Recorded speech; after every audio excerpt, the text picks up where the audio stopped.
Abdullah ibn Ömər radiyallahu anhuma deyir ki, "Əxəzə Rasulullah bimənkibi." Peyğəmbər sallallahu aleyhi və səlləm mənim çiynimdən tutdu, fəqal və mənə dedi ki, "Kun fid-dunya kəənnəkə qarib, əv abiru səbil."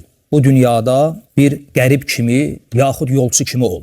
İbn Ömər radiyallahu anhuma özü daima deyərdi ki, axşama çıxdıqda səhəri gözləmə və səhər açıldıqda da axşamı gözləmə. Və xuz min sihhatika li maradik və min hayatika li mautik. Yəni sağlam olduqda xəstələnəcəyin günlər üçün ehtiyatını götür və həyatda ikən də ölümün üçün öz ehtiyatını götür.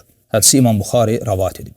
Dini mənada qərib nədir? Adam ola bilsin öz ata, baba yurdunda yaşayır. Lakin fasiqlərin içərisində tək o və onun ailəsi Allaha ibadət edəndir və o fasiqlərin içərisində bu qərib kimidir. Və ola bilsin elə bir yerdə yaşayır ki, hamısı bidət əhlidir, zəlalət əhlidir, sünnə əhli budur tək və bunun ailəsi o zəlalət əhlinin içərisində bu qərib kimidir. Baxma ki, yaşadığı yer onun doğma diyarı olsa da. Bu qəriblik hansı mənada qəriblikdir? Dini mənada.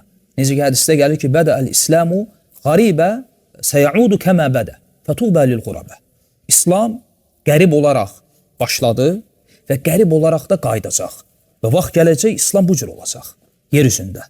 Fətubə lil-qurabə və xoş halına o həmin qəriblərin.